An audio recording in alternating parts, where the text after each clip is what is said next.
Avropa İnsan Haqları Məhkəməsi Azərbaycanda saxlanılan 23 erməni məhbusla bağlı noyabrın 4-ədək ölkəmizdən məlumat tələb edir.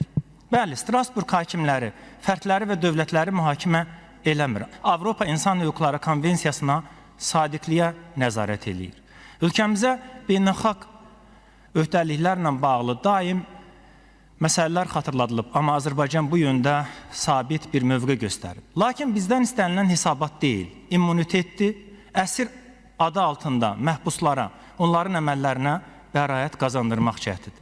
Xatırladaq ki, Avropa hüquq şəbəkəsinin, mediasının və maliyyəsinin güclü dəstəyi altında olanlardan 16 nəfəri Bakı Hərbi Məhkəməsi qarşısına çıxarılanlardır. Onda biz Qərb ədliyyəsindən soruşuruq.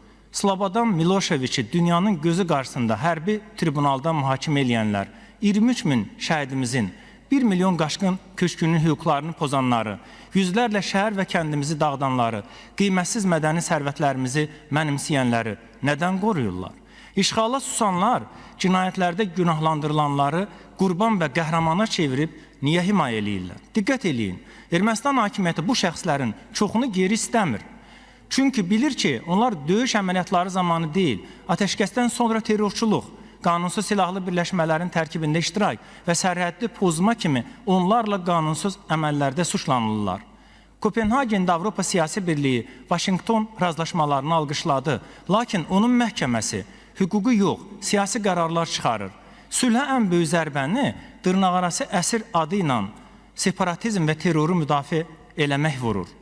Son 30 ildə Avropa Məhkəməsi yalnız Çıraqov qardaşları kimi az sayda Azərbaycanlının haqlarını tanıyıb. İndi təklif eləyirik ki, doğma yurtlarına qayıtmaq istəyən 100 minlərlə insanımız öz evini Avropa Məhkəməsindən tələb eləsin. Onda görəcəyik kim ədalətlidir. Azərbaycan dövləti mühakimə olunan şəxslərə 20 sentyabra qədər reinteqrasiya və sülh təklif elədi. Paşinyan özü belə həmin separatçıları onu devirmək üçün İrəvana gəlməkdə ittiham eləyir. Biz sülh təklif elədik, cavabları terror oldu. Reinteqrasiyaya çalışdıq, silahla qarşılıq verdilər. Bəs hansı beynəlxalq təşkilat bizim savaşımızda ədalətli hakim olub? Əgər beynəlxalq Qırmızı Xaç Komitəsinin maşınları ilə Xan kəndinə silah daşıyırlarsa, deməli müqəddəs xaçı da öldür deyən İşmədizin katolikosluğuna qurban veriblər. Azərbaycan dövləti hərbi əsirləri 22-ci ilədək azad eləyib. Avropa məhkəmələri Abxaziya, Krım, Donetsk kimi ərazilərdə silah tətbiq eləyənləri işğalçı adlandırır, onlara sanksiya tələb eləyir. Bəs Qarabağın azadlığına niyə qorxurlar?